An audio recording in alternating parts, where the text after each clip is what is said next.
দুটো আজকে ইয়ে ছিল, এসএলপি ছিল, তো সেইটা অলরেডি শুনানি হয়ে গেছে এবং সেইখানে ওই যে মানে 45% বা এর আর অন্য যেগুলো বিষয় ছিল সেগুলো মোটামুটি খারিজ হয়ে গেছে, জানাই ছিল এটা এরকমটাই হবে। এবং আরও একটা বিষয় সেটা হচ্ছে যে এই তালিকা যে বের করেছে সেটা পূর্ণাঙ্গ তালিকা নয়, অযোগ্যদের যেটা তালিকা এসএসসি বের করেছে সেইটা নিয়ে প্রশ্ন উঠেছিল। তারপরে এসএসসিকে প্রশ্ন করা হয় যে তাহলে এই অযোগ্যদের তালিকা সম্পর্কে আপনাদের কি বক্তব্য, তখন বলে যে যারা অ্যাপ্লাই করেছিল মানে এই সেকেন্ড এসএলএসটিতে শুধুমাত্র তাদের তালিকায় দেওয়া হয়েছে। আপনারা দেখবেন দুটো তালিকা দিয়েছে, তাই না, যে একটা কারা কারা অ্যাপ্লাই করেছে, তো সেক্ষেত্রে বলেছে না মানে পূর্ণাঙ্গ তালিকা দিতে হবে। তো দেখা যাক সেটা হয়তো আবার পরবর্তীতে, কারণ লিস্ট 1 করে দিয়েছে, দ্বিতীয় তালিকা বের হবে, বাকি আর কোনো কিন্তু মানে এমন পরীক্ষা পোস্টপন বা এই ধরনের কোনো কিছু বিষয় কিন্তু উঠে আসছে না। এই বিষয়টা পরিষ্কার হলো সুপ্রিম কোর্টের বিষয়টা। দ্বিতীয় হচ্ছে আজকে যে আন্দোলন ছিল এসএসসি ভবন অভিযান সল্টলেকে, তো সেইটা আপনারা বুঝতেই পারছেন পুলিশ আগে থেকে অনেক বেশি অতি সক্রিয় ছিল, সেটা ধরপাকড় করছিল এবং সুমন বিশ্বাসের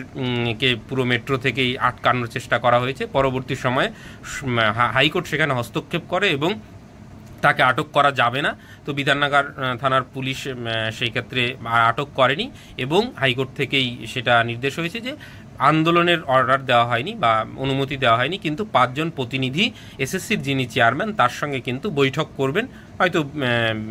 2-3টের পরে গিয়ে বৈঠক হবে, তারপরে সেইখানে তাদের যা বক্তব্য সেটা রাখতে পারবেন। এটা এবার এসএসসি সেই বক্তব্য মানবেন কি মানবেন না সেটা তাদের ব্যাপার, কিন্তু তাদের কথাটা তারা রাখতে পারবেন। এইটা গেল দ্বিতীয় বিষয়। এবার তৃতীয় বিষয়ে আসি, সেইটা হচ্ছে যে বিরোধী দলনেতা, আজকে বিরোধী দলনেতার কাছে অনেকেই গিয়েছিলেন, সেইখানে বলা হয়েছে যে এই যে মানে দুর্নীতি হয়েছে তার পরিপ্রেক্ষিতে যে অযোগ্য লিস্ট বেরিয়েছে সেই লিস্টটা যদি মানে সঠিক হয়েই থাকে তাহলে বাকিদের যোগ্য হিসাবে বহাল রাখা হোক, এবং যদি বিশেষ পরিস্থিতির সৃষ্টি হয়েছে সেহেতু তিনি বলেছেন, মানে বিরোধী দলনেতা বলেছেন মুখ্য সচিবকে চিঠি দেবেন, স্পিকারকে চিঠি দেবেন এবং এই যে বিধানসভার অধিবেশন সেইখানে একটা প্রস্তাব আনা হবে এবং সর্বসম্মতভাবে সেই প্রস্তাব মানে পাশ করা হবে। এবং নওশাদ সিদ্দিকের সঙ্গেও তারা দেখা করেছেন, আইএসএফের যিনি বিধায়ক, এবং সরকার যদি সেই বিল আনেন যে এই বিশেষ পরিস্থিতিতে যেহেতু সেগ্রিগেট করা যাচ্ছে না, কারণ আইনসভা অনেক ক্ষমতা রয়েছে, এটা আপনারা